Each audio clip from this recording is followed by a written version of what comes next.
I want to welcome members of the press who have gathered here at the George Howard Building and those streaming on Facebook Live. Thank you for joining us for this important announcement for our community. My name is Maureen Evans-Arthurs, and I serve as the Director of Government Affairs and Strategic Partnerships for Howard County Executive Calvin Ball. After hearing from our county executive and law enforcement officials, we will take questions from the press. And now I would like to introduce our Howard County Executive, Dr. Calvin Ball.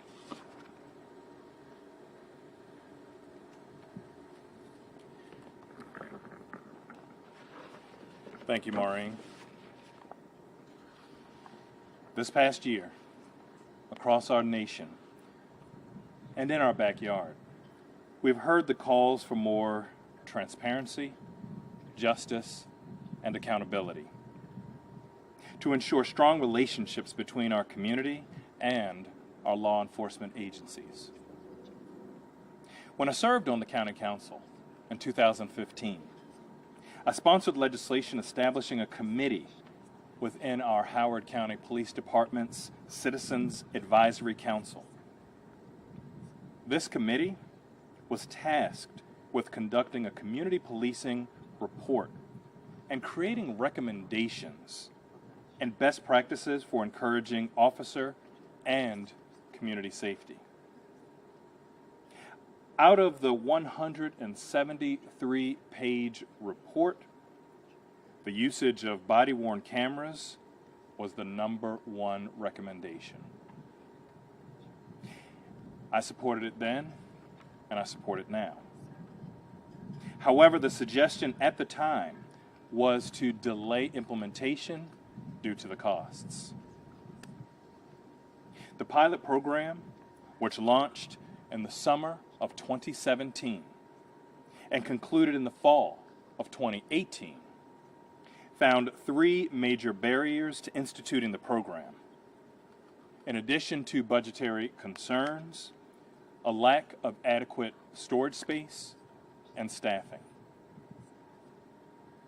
In February of 2020, the Howard County Council unanimously approved my legislation to enter into a 10-year agreement to lease more than 32,000 square feet at the Oracle Building on Columbia Gateway Drive for our police department. The agreement, which was months in the making, would address the initial area of capacity. It has always been my goal to develop solutions and overcome the previously cited challenges for implementing body-worn cameras for our public safety team and our community. And that's why during June of 2020, we announced that the county would revisit the initial report of the body-worn camera pilot program that was completed in 2017.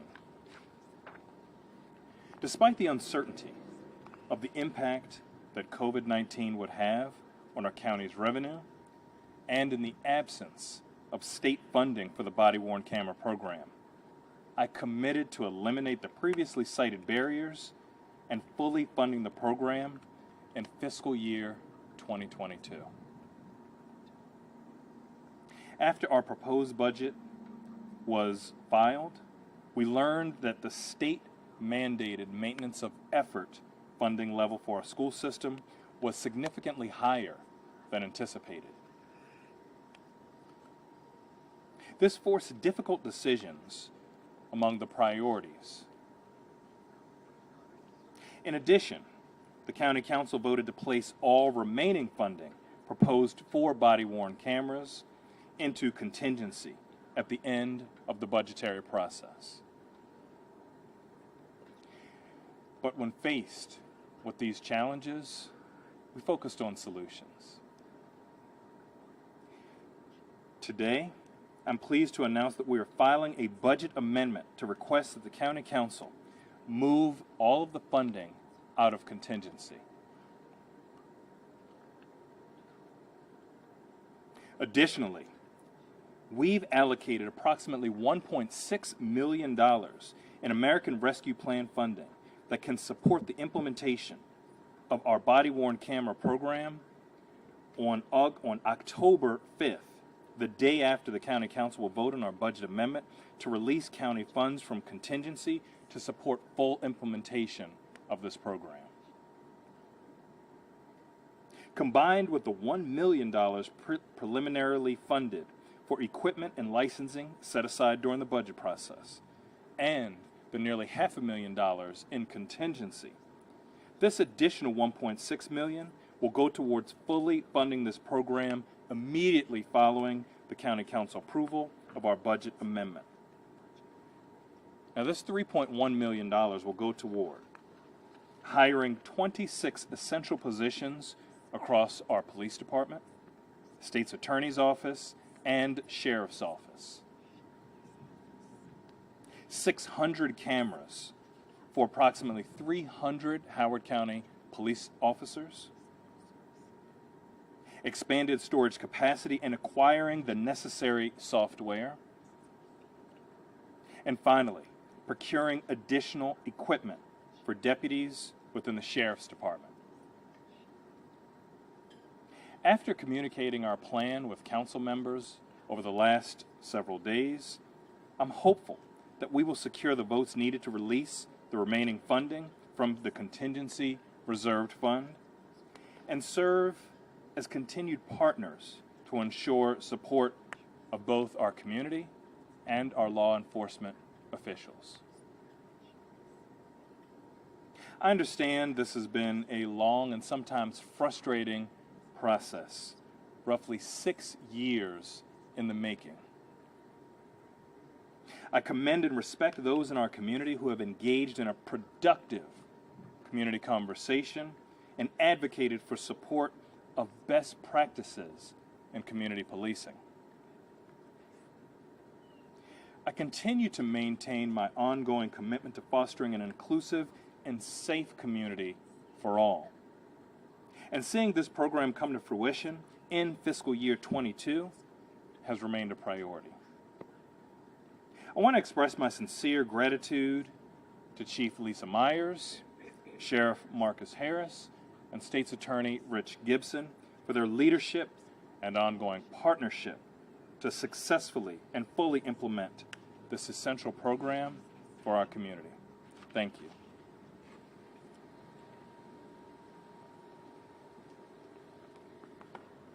Thank you, County Executive. And now to discuss the impact of this legislation on the Howard County Police Department, I'd like to introduce Police Chief Lisa Myers. Thank you, Maureen.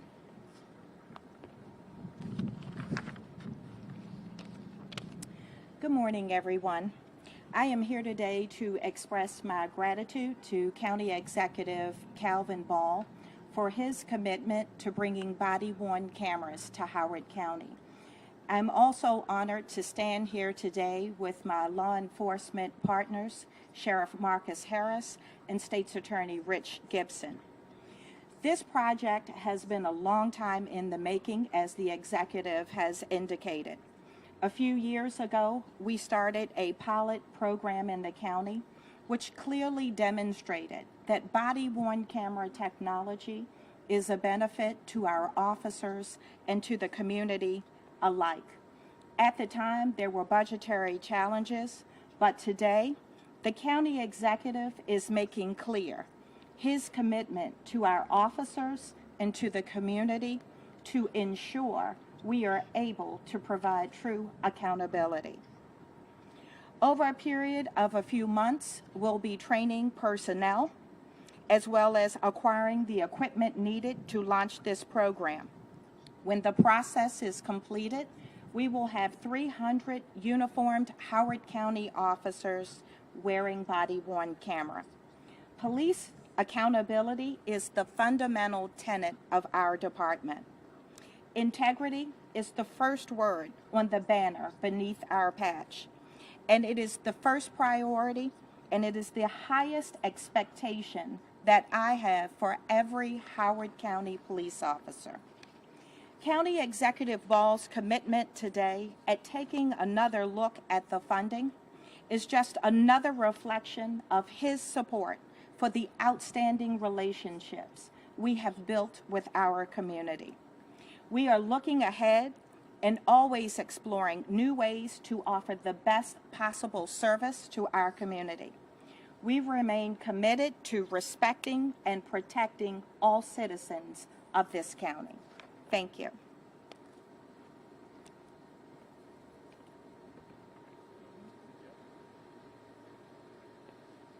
Thank you, Chief Myers. And now I'd like to welcome State's Attorney Gibson to outline his support of the legislation for the State's Attorney's Office.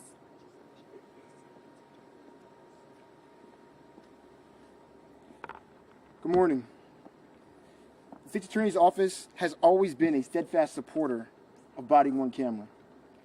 Furthermore, we've been upfront about the costs associated with implementing this program correctly. We know that body-worn camera is a tool that has the ability to protect the truth of what occurs in our community. It has the power to bring greater accountability and transparency to encounters with law enforcement, whether the wrongdoer is a member of the public or a public servant like a police officer.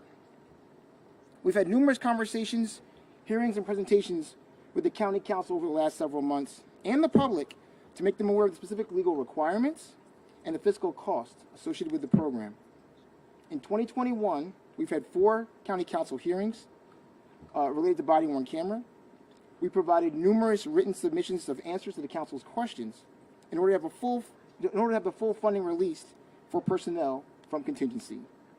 We've also had presentations to the County Council members and the County Executive to show them the technology and the limits of the technological advancements that we've had, so they have an idea of separating fact from fiction about what exists as relates to body-worn camera. At this point, I want to express gratitude. I'm grateful to County Executive Calvin Ball in treating the body-worn camera program as a priority. I want to thank my law enforcement partners, Police Chief Lisa Myers and Sheriff Marcus Harris, for being steadfast in their commitment and their collaborative efforts in getting this program underway. I also want to express gratitude to community members and organizations such as PATH, Howard County Police Accountability Task Force, and requesting that the County Council release the full funding from contingency so we can hire the requisite personnel to properly implement this program. Funds that equate to 0.2% of the total proposed budget for the county this year. Thank you again, Calvin Ball, County Executive Ball, for finding innovative and creative ways to get this program started as soon as possible. Thank you.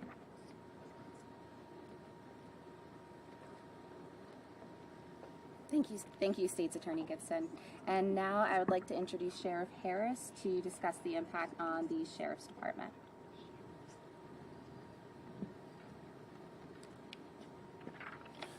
I'm going to be extremely brief. First, I'd like to thank County Executive Calvin Ball and his office for his support in the body-worn camera program. I want to thank him for his attempt to move this program forward sooner rather than later. I'd like to thank my partners, Chief Lisa Myers and State's Attorney Rich Gibson, for their hard work and dedication over this long process. I am 100% in favor of body-worn cameras. I think that it will create trust and transparency between the citizens of Howard County along with law enforcement. Thank you.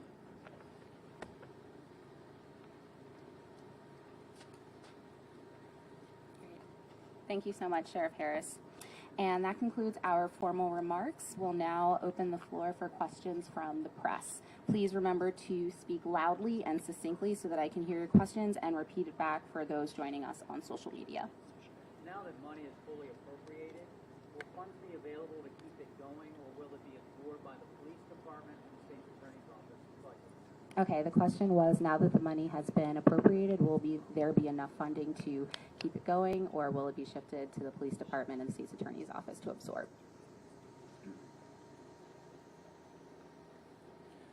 Great question. I think we've heard from our community that this is a priority, and I think that we have demonstrated throughout my time as an elected official serving Howard County and our public safety partners that it's a priority for us. And so we fully intend in each upcoming budget cycle to push for sufficient funding to fully implement the body-worn camera program moving forward. I have a question for the county executive related to the timing of this. I know that it sounds like it's been bumped up a little bit in terms of implementation. However, the neighboring jurisdictions, I know Anne Arundel County will have all of its officers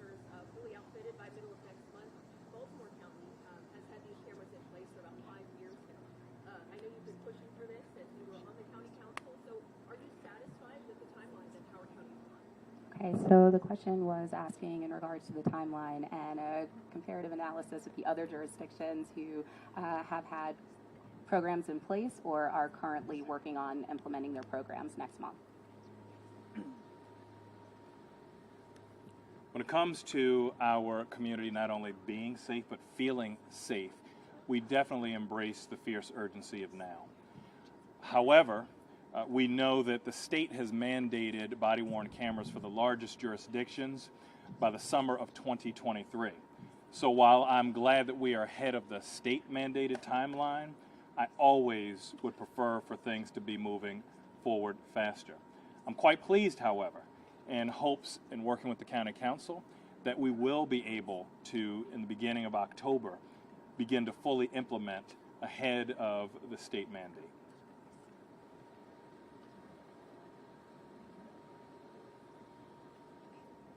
I also wanted to ask, we're seeing jurisdictions use American Rescue Plan funds for a lot of different uses. I'm wondering why the county chose to use from this bucket of funding for this purpose.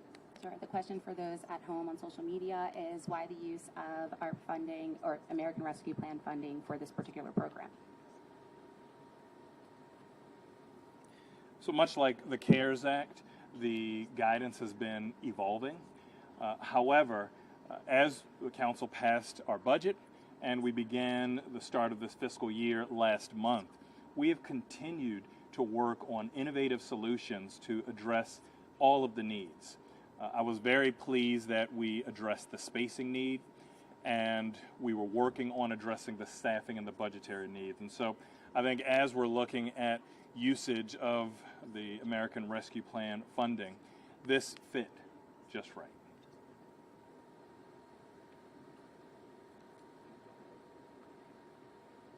Okay. While Yes. it's great that a body camera is going to be in place, it's another thing on releasing it in a timely way. What is that criteria going to be based on? How soon will the public get to see it after it's captured? Okay, so for those at home, it was in regards to the body camera footage. Once that's acquired, how quickly it will be available to the public to view.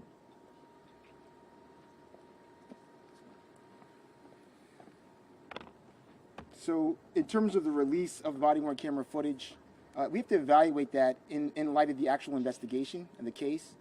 There are times when we're investigating cases, we have to ensure that we have informational advantage. If you put information out to the public too quickly, it impacts our ability to discern truth from fiction related to what a person says they observed. And so it's going to be a case-by-case evaluation. There are times, and we'll work collaboratively with the police department and the sheriff's department, but there will be case-by-case evaluations related to the facts unique to that case to decide whether it's appropriate to release the footage rapidly or whether we need to keep that sequestered so as to preserve the ability to properly prosecute the case, or not prosecute the case, but properly handle the case. Is there, follow up, is there a criteria that you're going to model this after? Different jurisdictions have different criteria. Is there one that you all are looking at? No, it's a matter of when you evaluate a case, if we put information out to the public, let's say there was someone who was killed via a shooting, right? And they were shot 2 times in the head, unfortunately, right? You have people who, we want to discern what people actually saw. So if a witness came forward and didn't know what we have, we know what we have. If a witness is talked to them, they don't have that information, and they say the person was shot in the foot or the leg, we know that either they perceived it incorrectly or they didn't see what they said they saw. If we put the information out to the public, then that impacts our ability to evaluate the truth. And so it is done on a case-by-case basis. There's not like a standard. There's not one uniform standard. It's a case-by-case basis based upon the facts presented in that particular case. And finally, just one more follow-up. What do you say to those who honestly believe that criteria will mean that camera footage will never be released because it will always be under investigation? No, investigations, while they don't have a timeline, while there's not like, investigations take as long as they take to do them thoroughly. The fact of the matter is that at the conclusion of the investigation, whether the State Attorney's Office chooses to go forward and charge or chooses not to go forward and charge, at the conclusion of the investigation, once we reach the conclusion, at that point in time, we can and will, of course, release, or we will not stand in the way of releasing any information to the public. We may release information sooner if all of the investigative steps that might be negatively impacted by that release have already occurred. So it's time-based, but the information will be shared with the community. It's a question of, is it shared immediately?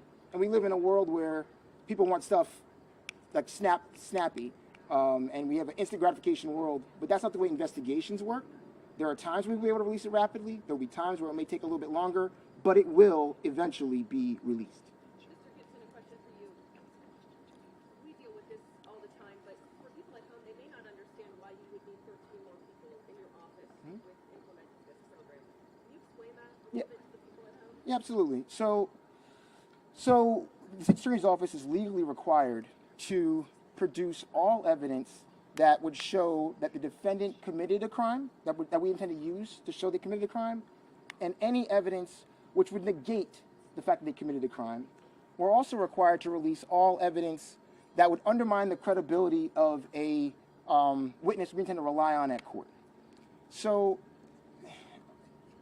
that's a ton of information. Body-worn camera is another medium of information that we have in relation to police reports, witness statements, cell phone video, security video, a ton of different metrics that we look at. We have to evaluate all that. We have a legal obligation to turn that over. We have 11,000 cases, and in every case, there's the police interact with the community, and when they do, there's information that's there that might need to be redacted as well. So, for instance, if you show someone a license, like let's say an officer stops you for driving. The officer's supposed to be driving drunk, and you show your license. That license information is going to be caught on their camera. That's not something that necessarily we want the whole world to know. We might have to redact that. If they have to go to a hospital, the code to get into the hospital might be captured on the camera. The world shouldn't know that, otherwise the hospitals aren't secure. We have to redact that. So it's very time intensive, but there's a lot of information that we have to review and properly process within a timely manner. And we operate under strict timelines. We have 30 days to decide what we're going to charge, which is obviously the body-worn camera will be helpful in deciding whether we charge or not. And then we have 30 days from the time the defendant is charged to get all the information about whether they did the crime or didn't do the crime out to their defense counsel after the either arraignment or entry of appearance in court. So it's legal, but the bottom line is it's very time-consuming. A lot of evidence. So would you say that this makes your job easier or harder? It makes seeking the truth somewhat easier, but you have to wade through it, you have to process it, and that takes bodies and time. And time is a constant. It can't be mitigated. It can't be reduced. Some people think you can watch the video and fast forward. You can't, because you might miss an important detail that impacts whether you're charging someone appropriately or not. And what's our paramount concern is getting it right and complying with the law. That's our paramount concern. You're welcome. There's been a lot of discussions just now about crimes being committed. Would an exception be made if alleged police misconduct is claimed? Repeat the question. In terms of the body cam, in terms of releasing body cam footage, if a claim of police misconduct, would that be an exception to the rule of waiting until? No. If there was police misconduct and that police misconduct was criminal, we would be charging that officer. And so that's still a crime, potentially. We have to evaluate all the evidence and determine if it's a crime and then decide if we're going to charge. And then that officer is in the position of any other defendant. They're entitled to any information we have that would show they didn't do it, or any information that we want to use that shows that they did, in fact, commit the crime. And so if a crime is alleged, this sequence of legal events is triggered, regardless of whether an officer commits it or a civilian commits it. It's the same standard for everyone.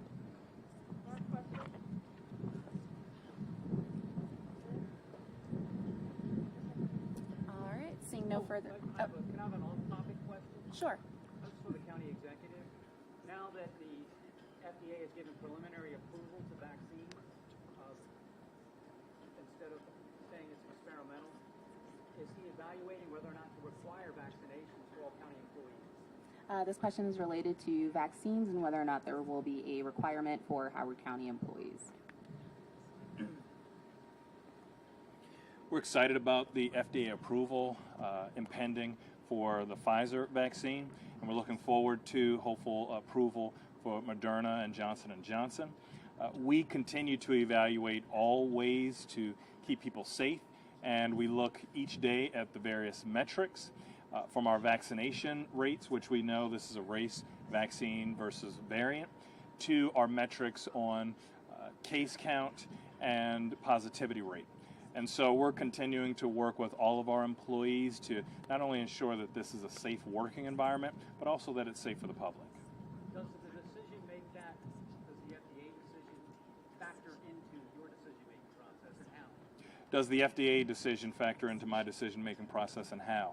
Yes, it does. I think that, number one, I'm hopeful that some people who potentially were vaccine hesitant will look at this FDA approval and be more likely to take the vaccine.